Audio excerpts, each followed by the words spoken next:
વાત કરી રહ્યા હતા કે રાહુલ ગાંધીની કાર પર પથ્થરમારો થયો છે, અનેક જગ્યાઓ પર વિરોધ થઈ રહ્યો છે, ત્યારે આ જ મામલે આપણી સાથે ચર્ચા માટે ઉપસ્થિત છે સ્ટુડિયોમાં મહેશભાઈ કસવાલા, જે ભાજપના નેતા છે, અને સાથે જ લાલજીભાઈ પટેલ, જે કોંગ્રેસના નેતા છે. આપ બંનેનું સ્વાગત છે. સૌથી પહેલા તો મહેશભાઈ, આપને પૂછવા માંગીશું કે જે રીતે રાહુલ ગાંધીની કાર પર પથ્થરમારો થયો છે અને પથ્થરમાર જે જયેશ દરજી છે તેની પણ ધરપકડ થઈ ચૂકી છે, કોંગ્રેસે સીધો આક્ષેપ લગાવ્યો છે ભાજપ પર, શું હકીકત છે? ઝીલબેન, એવું છે કે કોંગ્રેસ પાસે આક્ષેપ કરવા અને વિરોધ કરવા સિવાયનું બીજું કામ પણ નથી. સવાલ ભારતીય જનતા પાર્ટીના એક કાર્યકર્તાને ફરિયાદના આધારે પોલીસે પકડ્યો છે. એનો મતલબ એ થયો કે ગુજરાતની અંદર પોલીસ કેવી રીતે સ્વતંત્ર કામ કરી શકે છે. રાહુલ ગાંધી ઉપર ગઈકાલે પથ્થર માર્યો, મને એમ લાગે છે કે વિરોધ કરવાનો આ કોઈ તરીકો લોકશાહીની અંદર બરાબર નથી અને ન જ કરવો જોઈએ. ભારતીય જનતા પાર્ટીના કાર્યકર્તાએ કર્યો હોય કે કોઈ પણ કર્યો, તપાસનો વિષય છે, સાબિત થશે એટલે દૂધનું દૂધ ને પાણીનું પાણી થઈ જશે. પણ ગુજરાતની અંદર રાહુલ ગાંધીને પથ્થર માર્યો છે, એની પાછળ ગુજરાતની અંદર આટલી મોટી આપત્તિ આવી પડી છે. એ આપત્તિની અંદર લોકોને મદદ કરવાની કોંગ્રેસ ફરજ ચૂકવાને બદલે રાહુલ ગાંધી એક વ્યક્તિને એક પથ્થર માર્યો છે, એને ચગાવીને આજે ગુજરાતને ધમરોળ્યું છે. એનાથી આ સત્ય, આ જે કુદરતી ઘટના, જે બનાસકાંઠાના લોકોના આંસુ પોછાઈ જવાના નથી. તમારા તમામ ધારાસભ્યોને તમે ત્યાં લઈને બેંગ્લોર જતા રહ્યા, ત્યાં જલસા કરે છે. બનાસકાંઠા પાટણની જનતા એની ઉપર કુદરતી પ્રકોપને કારણે આજે એ મદદ ચાહે છે તમારા ચૂંટાયેલા પ્રતિનિધિની. ત્યારે કોંગ્રેસનું વિચિત્ર ચારિત્ર અહીંયા દેખાઈને આવે છે.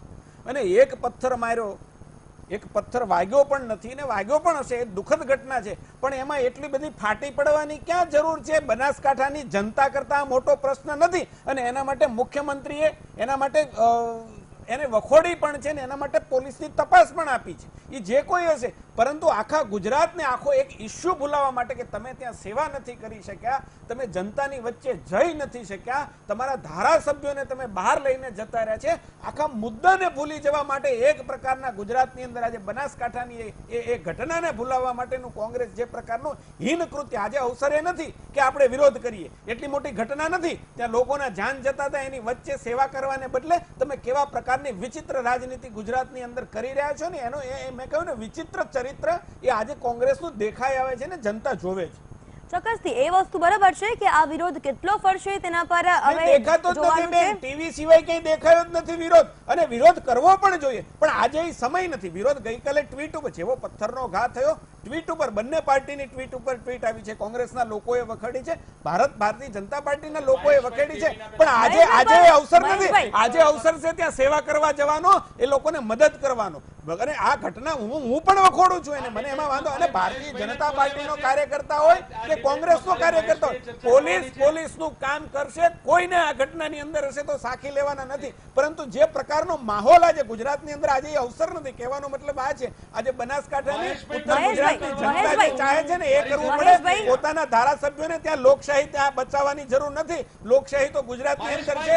લોકશાહી ત્યારે બચાવવાની હતી કે જ્યારે રાજભવન, ગુજરાતનું રાજભવન કોંગ્રેસ ભવન થઈ ગયું હતું. ગુજરાતની સરકારે પારિત કરેલા કાયદાઓના ગવર્નર સહી નહોતા કરતા કોંગ્રેસની સલાહ, ત્યારે લોકશાહીને જોખમ હતું. આજે બેંગ્લોરમાં ગુજરાતની લોકશાહીને બચાવવા કોને બેંગ્લોર જવાની જરૂર નથી. કહેવાનો મતલબ ગુજરાતની જનતાની આંખે પાટા બાંધવાનું કોંગ્રેસ બંધ કરવું જોઈએ. અને બનાસકાંઠાની જે ધરાવો આજે જે જનતા ઝંખી રહી છે એના વચ્ચે ચૂંટાયેલા પ્રતિનિધિને સેવા કરવાનો કોંગ્રેસે મોકો આપવો જોઈએ. મહેશભાઈ, આમ ડિબેટ નહીં થઈ શકે, એક તરફી ડિબેટ નહીં થાય, એટલે બંનેઓને કહેવાનો ચાન્સ મળશે, આપ બંનેઓને ચાન્સ મળશે. મહેશભાઈ, આમાં ક્યાંક ને ક્યાંક જે રીતે બનાસકાંઠાનો મુદ્દો ભૂલાઈ ગયો છે તે વાત સાચી છે, પરંતુ બીજી બાજુ કાયદો અને વ્યવસ્થાની સ્થિતિ પર પણ સવાલ ઉઠી રહ્યા છે. સુરક્ષામાં ક્યાંક ચૂક રહી ગયો એમ તમને લાગી રહ્યું છે. લાલજીભાઈ, શું કહેશો આપ?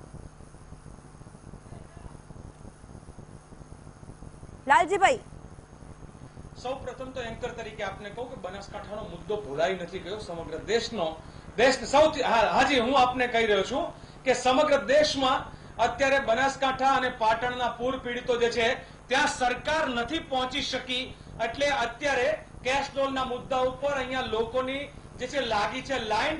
લાખણીમાં કેશડોલના મુદ્દા ઉપર હત્યા થાય છે. એટલે પહેલા તો બનાસકાંઠામાં સરકાર બહુ બધું કરીને ગઈ છે એવું નથી. આજે સવારમાં મેં પોતે અને મારા કાર્યકરોએ થરાદ અહીંયા ધાનેરામાં પ્રાંત કચેરીની સફાઈ કરી છે. પ્રાંત કચેરી ગંદી પડી છે કે જ્યાં સરકારી કર્મચારી, એટલે એ બધી આખી વાતને બાજુ પર મૂકું, હવે મૂળ મુદ્દા ઉપર આવું છું હું સૌપ્રથમ તો મહેશભાઈ ઉધડું રાખવાનું છોડી દો. તમે પેલા વાત બીજાની સાંભળતા ભાજપ તરીકે શીખવું પડે.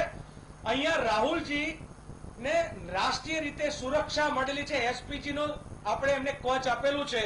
ગુજરાતની સરકાર રાહુલજી જેવા રાષ્ટ્રીય નેતાને કે જેના પરિવારમાંથી બે લોકોએ દેશ માટે શહીદી વરી હોય એવા મહેશભાઈ ગમશે નહીં એટલે સાંભળું છું, હજી બોલીશ નહીં.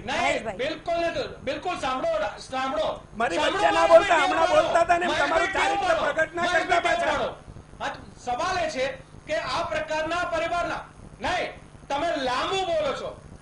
મારો વિષય છે, મને જેટલું પૂછશે એટલું મહેશભાઈ બંનેઓને કહેવાનો ચાન્સ મળશે. મહેશભાઈ ના, મને એન્કર કે મહેશભાઈ તો તમને ડિબેટ કરવી તો તમે કન્ટિન્યુ કરો. મારે નથી કશું કહેવું જો મહેશભાઈ આ પદ્ધતિ કહેવાના હોય તો. લાલજીભાઈ આપ કન્ટિન્યુ કરો, શું કહેતા હતા? સવાલ એ છે કે અહીંયા એન્કર કે જે રીતે હાજી ના બિલકુલ જે રીતે રાહુલજી ઉપર ગઈકાલે જે છે હિચકારો હુમલો થયો, શરૂઆતમાં એપીએમસીમાં પોલીસના પ્રોટેક્શનમાં જે રાહુલજીને પ્રોટેક્શન આપવું જોઈએ એના બદલે ભાજપના કાર્યકરોને પોલીસ પ્રોટેક્શનમાં લાવવામાં આવ્યા અને ત્યાં પોલીસ પ્રોટેક્શન આપીને એમણે દેખાવ યોજા. પહેલી વાત તો આ છે, અમે શાંત રહ્યા. બીજું, જેમણે પથ્થર માર્યો એ જીગર દરજી સરકારની પોતે, અચ્છા ફરિયાદી અમે નથી, સરકારે અમારી ફરિયાદ નથી લીધી, પોલીસ પોતે ફરિયાદી છે. પોલીસના પોતાની તપાસમાંથી જીગર દરજીનું નામ આવ્યું છે, જે ભાજપનો કાર્યકર છે, પદાધિકારી છે, હોદ્દેદાર છે. લાલજીભાઈ પણ અહીંયા પ્રોટેક્શનની વાત કરી રહ્યા છો, પરંતુ એવી વાતો પણ થઈ છે. લાલજીભાઈ કોંગ્રેસે કર્યું હશે, કોંગ્રેસે નહીં. લાલજીભાઈ આપણે પ્રોટેક્શનની વાત કરી રહ્યા છો, એવી પણ વાત સામે આવી હતી. પૂરું કરી લેજો, કારણ કે જે રીતે મહેશ લાલજીભાઈ આપ પ્રોટેક્શનની વાત કરી રહ્યા છો, પણ વાસ્તવિકતા એવી સામે આવી હતી, પોલીસના જ એક જવાને આ વાત કહી છે કે રાહુલ ગાંધી એસપીજી પ્રોટેક્શન વાળી ગાડી છોડીને કોઈ ખાનગી ગાડીમાં ગયા હતા. તો પછી આવું વર્તન શા માટે?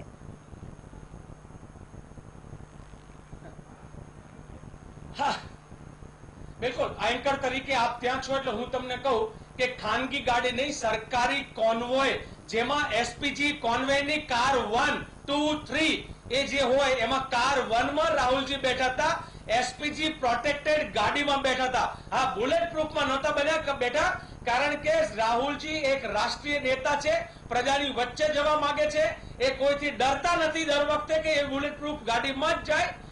મારો સવાલ બીજો છે અહીંયા કે ગુજરાતની અંદર શું કોઈ લોકો બુલેટ પ્રૂફ કાર વગર નીકળી નહીં શકે? જો રાહુલજી જેવા એસપીજી પ્રોટેક્ટી ગુજરાતમાં સુરક્ષિત ના હોય તો ગુજરાતમાં ધારાસભ્યો સુરક્ષિત કેવી રીતે રહેશે? આમ જનતા સુરક્ષિત કેવી રીતે રહેશે? એટલે આ જવાબો આમણે આપવા પડશે. બીજી વાત, હમણાં મહેશભાઈ એમ કહેતા હતા કે કોંગ્રેસના કાર્યકરો કામ, હું પોતે અને મારા કાર્યકરની ટીમ નહીં, તમને પહેલા સાંભળવું પડશે. ઠીક છે, કરતા સવાલ છે કોંગ્રેસના કાર્યકર્તા ગામો ગામ તરતા પાણીમાં ગયા છે, લોકોની વચ્ચે છે, અને લોકો ભાજપ અને સરકાર નથી પહોંચી એના ગામો ગામથી ઉદાહરણો આવે છે. એટલે આ વાત એમને પડતી મૂકવી જોઈએ કે કોંગ્રેસ નથી પહોંચી, ધારાસભ્યો ભાજપના પાપના કારણે ગુજરાતની બહાર એમની સુરક્ષા માટે મોકલવા પડે છે. ઠીક છે લાલજીભાઈ, મહેશભાઈ જવાબ આપશે. મહેશભાઈ જવાબ આપો. બેઠી હોય લને હુમલા કરતા હોય બેન. લાલજીભાઈ આપના સવાલના જવાબ મહેશભાઈ આપો બેઠા છે. મહેશભાઈ, લાલજીભાઈ બહુ સવાલ તમે કરશો તો હું જવાબ નહીં આપી શકું, એટલે શું જવાબ આપું એટલે તો સવાલ કરો તો મને વધારે આનંદ આવશે, અને તમારી વચ્ચે નથી બોલો એટલે આપ નહીં બોલો એવું મને ગમશે. હું સાંભળું છું. બસ લાલજીભાઈ, પહેલી વાત, સાંભળું છું. મારો આક્ષેપ આજે પણ એ છે કે કોંગ્રેસના લોકો 12 દિવસ પછી રાહુલ ગાંધીને 12 મિનિટ ત્યાં મળી જવા માટે બનાસકાંઠામાં જેએનયુની અંદર દેશ વિરોધી નારા લાગે, દેશના આતંકવાદીઓની ફાંસીની વરસી ઉજવવાના નારા લાગે, દેશના ટુકડા કરવાના નારા લાગે, રાહુલ ગાંધી ત્રીજે દિવસે ત્યાં જાય છે. અમારા બનાસકાંઠાની ગુજરાતની જનતા વચ્ચે ના બોલો, હજી કહું છું વચ્ચે ના બોલો. લાલજીભાઈ સાંભળવાની મને હમણાં કહેતા હતા, સાંભળવાની તૈયારી રાખો. દેશ વિરોધી દેશના ટુકડાના નારા લાગતા હતા, રાહુલ ગાંધીના હાડુભાઈ જતા હતા, ત્યાં કહેતા અમારા ગુજરાતની જનતા ત્રાહિમામ પોકારી ગઈ. તમારા માટે સંવેદનાના બે શબ્દો નથી, વચ્ચે ના બોલો, સાંભળવાની તૈયારી રાખો. તમારા કપાળ ઉપર સાચાનો ખિતાબ નથી. સાચું અમે બોલીએ છીએ. સરકાર તરીકે ગુજરાતના મુખ્યમંત્રી, દેશના પ્રધાનમંત્રી ત્યાં જાય અને 5 દિવસ ત્યાં સેવા કરે, તમારામાં સાંભળવાની ક્ષમતા નથી. ગુજરાતની જનતાને ખોટું જવાબ આપો કે ઈ હાડુભાઈ થતા હતા તમારા કોંગ્રેસના રાહુલ ગાંધીને જેએનયુમાં નારા લગાવવા, ત્યાં બીજે દિવસે ગયા હતા અમારા ગુજરાતમાં આવતા, તમને 12 દિવસ લાગે ને માત્ર 12 મિનિટ આવ્યા. ઉનાની અંદર કાંડ બન્યો, કાંડ વખોડવા લાયક હતો, ત્યાં રાહુલ ગાંધીને કોંગ્રેસના ધાડા ત્યાં ઉતરી ગયા હતા. ત્રીજે દિવસે બનાસકાંઠાની અંદર 12 દિવસે તમારો એક ધારાસભ્ય ના દેખાણો. ગુજરાતની જનતાને આનો જવાબ આપો. અને કોઈ એક કાર્યકર્તાએ ત્યાં તમને સવાલ પૂછો, કોઈ એનો વિરોધ કર્યો એટલે આખા ગુજરાતની અંદર આજે પાર્ટી રોડ ઉપર આવી ગઈ. આ તમારું ચારિત્ર, લાલજીભાઈ, કોંગ્રેસનું ચારિત્ર આ દેખાઈ આવે છે. ગુજરાતની જનતાને આજે સારા સહારાની જરૂર છે, સંવેદનાના શબ્દોની જરૂર છે. તમે ફિઝિકલ રીતે ના કરી શકો તો કાઈ નહીં, કાલે રાષ્ટ્રીય નેતા તરીકે રાહુલ સંવેદનાના શબ્દો કીધા હોત ને તો ગુજરાતની જનતાને સારું લાગે. ઠીક છે, આપ બંનેમાં ચર્ચામાં જોડાયા તે બદલ આપનો ખૂબ ખૂબ આભાર. ત્યારે સવાલ એ થઈ રહ્યો છે કે શું આ આંદોલનથી કે શું આ વિરોધથી હવે આગળ કોઈ ફાયદો થાય છે કે કેમ? નમસ્કાર.